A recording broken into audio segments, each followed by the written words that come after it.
किसने कहा था तुम्हें कि अपनी माँ को यहाँ ले आओ? खुद तो पूरे दिन दफ्तर में रहते हो और मेरे सिर पर इन्हें छोड़कर चले जाते हो। एक पल को भी ये मुझे आराम से बैठने नहीं देती है। जैसे ही मुझे बैठा देखती हैं, चाय की डिमांड कर देती है। चाय खत्म होती नहीं कि खाने के लिए कुछ मांग लेती है।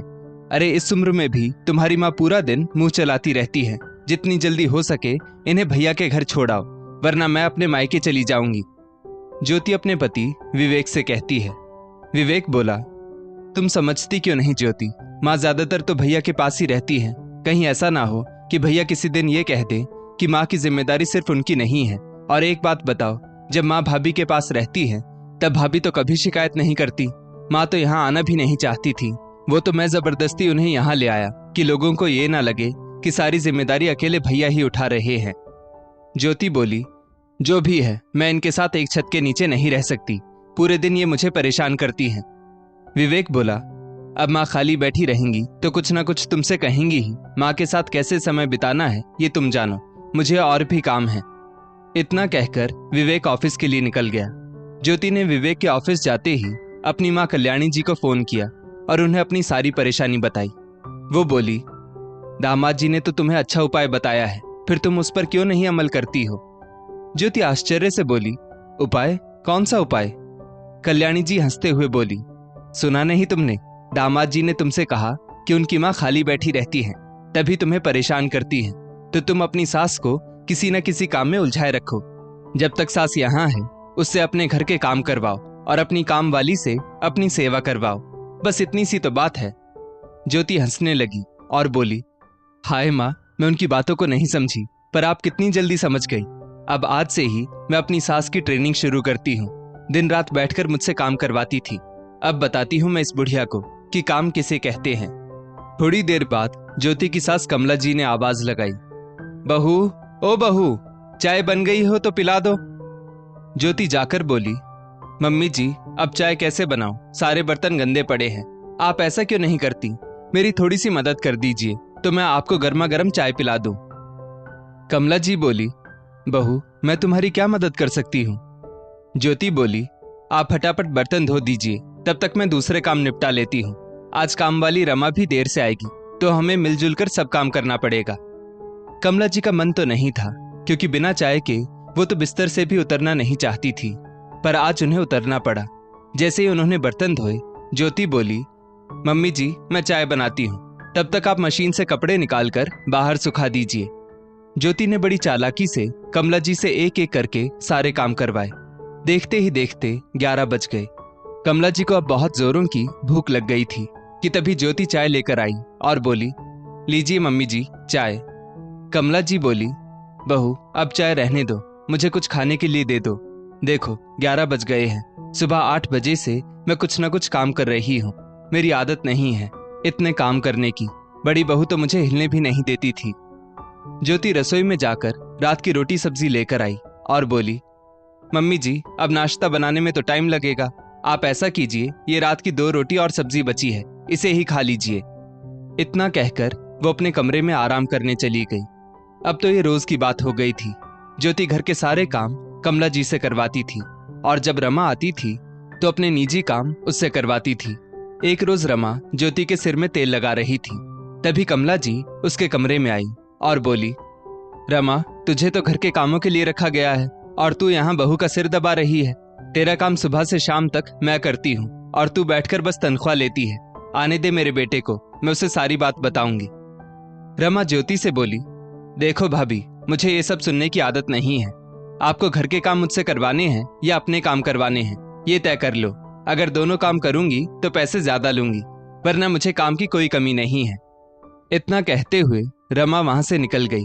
ज्योति गुस्से में कमला जी पर चिल्लाते हुए बोली, बिना नॉक किए मेरे कमरे में आने की हिम्मत कैसे हुई आपकी? और दिमाग खराब हो गया है क्या आपका?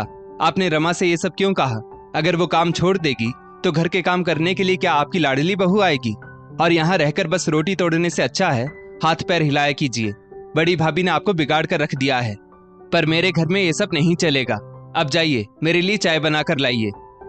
कमला जी बोली, बहू, तुम मुझसे ये कैसे बात कर रही हो? मैं तो बस इतना कहने आई थी कि मुझे भूख लग रही है, कुछ खाने को दे दो। ज्योति बोली, हे भगवान, इनका पेट है या कुआं?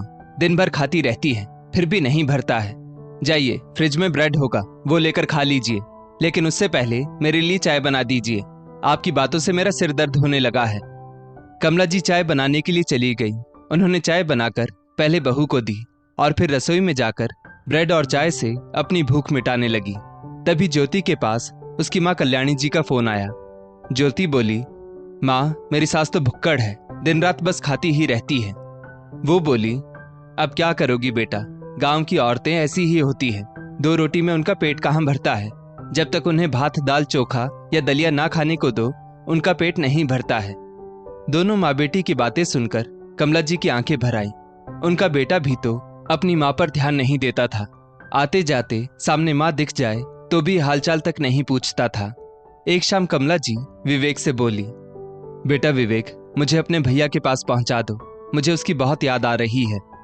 विवेक बोला, माँ, आप कहीं भी टिककर नहीं रहती हैं। यहाँ आपको किस चीज की कमी हो रही है? खाने पीने के लिए सब मिल ही रहा है, तो भैया के पास क्यों जाना चाहती हो? आप लोगों को क्या बताना चाहती हैं कि हम लोग आपका ध्यान नहीं रखते, आपको खाने पीने को नहीं देते? तभी ज्योति वहां आई और बोली, सुन रहे हो ना, दिन रात खाती रहती हैं, फिर भी इनकी भूख मिटती नहीं है। कमला जी आंखों में आंसू लेकर बोली, बहू, तुम्हारी माँ की तरह मुझे भी भूख प्यास लगती है। हाँ, वो बात अलग है कि तुम्हारी माँ घर का एक काम नहीं करती, जो मैं भी कुछ दिन पहले तक नहीं करती थी। अब तो मैं दिन रात घर के कामों में ही लगी रहती हूँ। अब मेरी उम्र देखो, क्या मेरी उम्र ये सब काम करने की है? तो भूख तो लगेगी ही। ज्योति बोली, देखा, आपके सामने ये मेरी शिकायत कर रही है, ऊपर से मेरी माँ को भी बदनाम कर रही है। ये जेठानी जी ने जानबूझकर इन्हें सिखा पढ़ाकर हमारे घर भेजा है। तभी ज्योति की जेठानी नेहा का फोन आया। और ज्योति, मम्मी जी कैसी हैं? तुम तो उनकी खूब सेवा कर रही होगी। ज्योति बोली, क्या भाभी, मैं तो तंग आ गई हूँ मम्मी जी की चाय और खाने पीने की आदतों से। किसी भी वक्त खाने पीने की मांग करती हैं। कभी कभी तो रात के 11 बजे उन्हें चाय पीने की इच्छा हो जाती है। ऊपर से चाय में इतनी चीजें डालो। घर में और कोई मसाला चाय पीना पसंद नहीं करता, तो उनके लिए अलग से चाय बनानी पड़ती है। नेहा बोली, तो क्या हुआ ज्योति, 1 कप चाय ही तो मांगती हैं, और वैसे भी मम्मी जी कभी कभी तो तुम्हारे पास आती हैं। उनकी जितनी सेवा करनी है कर लो, फिर जल्दी दोबारा मौका नहीं मिल पाएगा। ज्योति मुंह बनाते हुए बोली, हाँ, तो एक साथ सारी कसर भी निकाल देती है। आपने ही उनकी आदत खराब कर रखी है। आपको परेशानी नहीं होती है, पर मुझे तो होती है। ज्योति और नेहा देवरानी जेठानी थी। दोनों अलग अलग शहर में रहती थी। वैसे तो कमला जी को नेहा के साथ रहना पसंद था, क्योंकि वो काम के साथ साथ जबान की भी मीठी है। वहीं ज्योति काम से तो जी चुराती ही और जबान की भी बहुत तेज थी। अब माँ तो माँ होती है। बेटे और पोते के मुंह में कमला जी उसके पास खिंची चली आई थी। कमला जी की उम्र अब काम करने लायक नहीं थी, फिर भी ज्योति के बीमार पड़ने पर वो बच्चों और बेटे के पसंद का खाना बनाती थी और खुद भी कभी ना नुकुर नहीं करती थी। जो मिल जाता चुपचाप खा लेती थी। पर इस बार तो ज्योति ने हद ही कर दी। थोड़े दिन बाद ठंड पड़ने लगी। कमला जी ने ज्योति से कहा, बहू, मेरे लिए मसाले वाली चाय बना दो। बड़ी बहू चाय में दालचीनी, काली मिर्च, तुलसी, अदरक और इलायची सब डालकर बनाती है। इससे मुझे बहुत राहत मिलती है। ज्योति बोली, देखो तो जरा, इनके तो शौक ही खत्म नहीं होते हैं। अरे मुश्किल से तो मैं अपने और आपके लिए चाय बनाती हूँ, और फिर अब अलग से आपके लिए मसाले वाली चाय बनाऊंगी। जो बनाई है उसे पीना है तो पीजिए, वरना रहने दीजिए। बेचारी कमला जी चुपचाप वो फीकी सी चाय पीकर मन महसूस के रह जाती थी। एक दिन कमला जी ने ज्योति से कहा, बहू, मेरे कपड़े बहुत गंदे हो गए हैं, किसी दिन मशीन में डालकर इन्हें भी धो दो। ज्योति बोली, छी छी, मम्मी जी, अगर मशीन में आपके कपड़े डालूंगी तो मशीन भी गंदी हो जाएगी। वैसे भी ठंड का मौसम है, कपड़े कहाँ गंदे होते हैं। आप ऐसा क्यों नहीं करती कि एक साड़ी 4-5 दिन चलाए कीजिए। अरे कपड़े धोने में सर्फ और बिजली का बिल भी तो लगता है। कुछ तो अपने बेटे का ख्याल कीजिए। जैसे जैसे आपकी उम्र हो रही है, आप बहुत स्वार्थी होती जा रही है। बहू की ये बातें सुनकर कमला जी की आंखों में आंसू आ गए। जैसे जैसे समय बीत रहा था, कमला जी की तबीयत बिगड़ने लगी। एक दिन उन्होंने विवेक से बहुत आग्रह किया कि मुझे बड़े बेटे मानव के पास भेज दो। बार बार आग्रह करने पर विवेक ने अपनी भाभी नेहा को फोन लगाया और माँ की उनसे बात करवाई। अपनी सास की आवाज सुनते ही नेहा सब समझ गई। वो बोली, मम्मी जी, आप चिंता मत कीजिए, मैं कल ही इन्हें आपको लेने के लिए भेजती हूँ। नेहा ने ज्योति से फोन पर कहा, ज्योति, मम्मी जी पहले ही हमारी वजह से खाने पीने में कितने समझौते करती है, तो क्या एक कप चाय भी तुम उन्हें ढंग से बनाकर नहीं दे सकती? ये मत भूलो कि एक दिन हमें भी इसी अवस्था से गुजरना है। तब तुम्हारी बहू तुम्हारे साथ ऐसा करेगी तो तुम्हें कैसा लगेगा? मम्मी जी बुजुर्ग हो गई है, ठंड सह नहीं पाती। अगर मसाला चाय पीकर उन्हें अच्छा महसूस होता है तो तुम उन्हें बनाकर नहीं दे सकती? ज्योति बोली, क्या मम्मी जी ने आपसे मेरी शिकायत की? नेहा बोली, शिकायत करने की जरूरत नहीं है, उनकी आवाज से ही मैं सब समझ जाती हूँ। उनकी वहां ठीक से देखभाल नहीं हो रही है, बेहतर होगा तुम उन्हें यहीं भेज दो। इतना कहकर नेहा ने फोन रख दिया। ज्योति गुस्से में कमला जी के कमरे में गई और बोली, आपकी हिम्मत कैसे हुई जेठानी जी से मेरी शिकायत करने की? और आपको क्या लगता है वो मेरा क्या ही बिगाड़ सकती है? मैं सब समझती हूँ, वो आपको अपने पास क्यों रखना चाहती है। अरे ससुर जी की पेंशन का पैसा वहीं के अकाउंट में रखा रहता है और गांव से जो कुछ भी आता है उसकी जानकारी भी जेठ जी ही रखते हैं। मैं कहती हूँ, क्या ये आपके बेटे नहीं? फिर आप इतना भेदभाव कैसे कर सकती हैं? कमला जी रोते हुए बोली, बहू, ये कैसी बातें कर रही हो तुम? दोनों बच्चे मेरे ही हैं, पर सही कहते हैं लोग, संगति में साधु भी दानव बन जाता है। मेरे दोनों बच्चे एक जैसे थे, पर तुम्हारे साथ रहकर विवेक माँ का सम्मान करना भूल गया। पर मैं माँ हूँ, गलत बात कैसे बर्दाश्त कर सकती हूँ? अब मैं तुम लोगों के दरवाजे पर कभी नहीं आऊंगी। इतना कहते हुए कमला जी अपने कमरे में जाकर रोते रोते सो गई। रात में जब विवेक घर लौटा तो ज्योति ने उसे सारी बात बताई। वो बोला, मैंने तुमसे कहा था थोड़ा धैर्य से काम लो। अगर माँ नाराज हो गई तो भैया से सारी बात बता देंगी और कल को हमें कुछ नहीं मिलेगा। बेहतर होगा जाने से पहले माँ से माफी मांग लो। ज्योति एक थाली में रोटी सब्जी खीर लेकर कमला जी के कमरे में गई। कमला जी बोली, नहीं बहू, अब मुझसे खाया नहीं जाएगा, जाओ तुम लोग खाना खा लो। ज्योति झूठ मूठ के आंसू बहाते हुए बोली, मम्मी जी मुझे माफ कर दीजिए, मुझे लगा आप मुझसे ज्यादा भाभी को प्यार करती हैं, इसीलिए मुझसे ये गलती हो गई। कमला जी बोली, बहू, माँ बच्चों के साथ कभी भेदभाव नहीं करती। माँ तो वो होती है जो अपना पेट काट कर बच्चों की भूख मिटाती है, पर तुम तो मेरी ही भूख का मजाक उड़ाती रही। तभी विवेक वहां आया और बोला, इसे माफ कर दो माँ, अब क्या किया जाए, इसकी माँ इतनी समझदार नहीं है जो इसे अच्छे से समझा सके। अब गुस्सा थूक दो और खाना खा लो। कमला जी बोली, बेटा इसमें इसका भी दोष नहीं है, इसे तो अपनी माँ की भूख दिखेगी ही, पर तुम्हें तो अपनी माँ का दर्द भी नहीं नजर आया। तुम मुझे ले तो आए, पर एक दिन भी तुमने ये नहीं देखा कि तुम्हारी माँ यहाँ ठीक से रह रही है कि नहीं। दोनों पति पत्नी ने कमला जी को मनाया और खाना खिलाया। अगले दिन शनिवार था। मानव माँ को लेने पहुंचा। माँ से मिलने से पहले ही विवेक और ज्योति ने मानव से कहा, पता नहीं माँ को क्या हो गया है, बहकी बहकी बातें करती है, रात में नींद में चलने लगती है, खाना खाती है फिर भूल जाती है, लगता है उनकी दिमागी हालत ठीक नहीं है। कमला जी की नजर जैसे ही अपने बेटे मानव पर पड़ी, वो मानव से लिपट कर फूट फूट कर रोने लगी और बोली, मानव मुझे घर ले चल।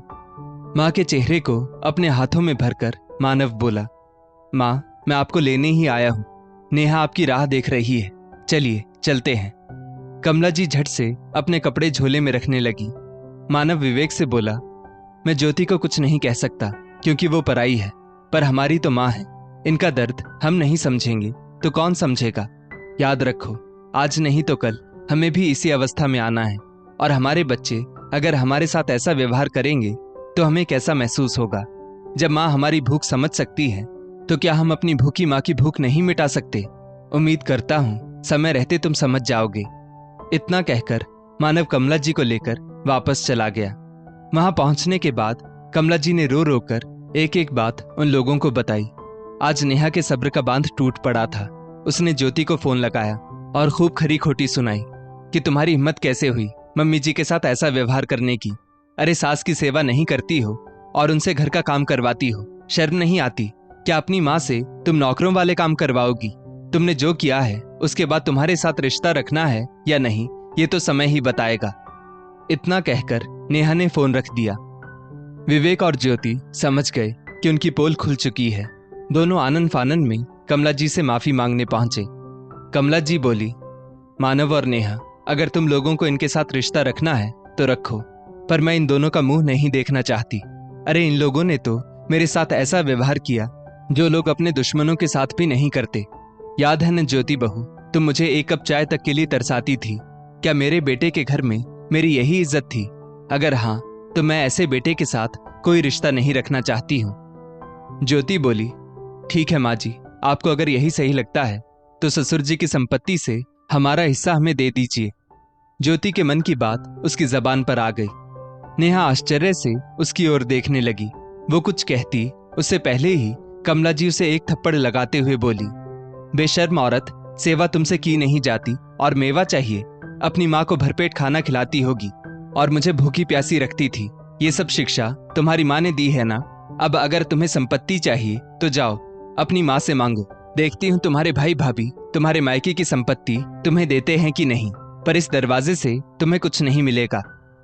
विवेक बोला, माँ आप ऐसा कैसे कर सकती हैं? और भैया, आपने ही ये सब माँ को सिखाया है ना। आप सब कुछ अकेले हड़पना चाहते हैं। आप इतना गिर जाएंगे मैंने सोचा भी नहीं था। मानव बोला, विवेक मेरी बात सुनो।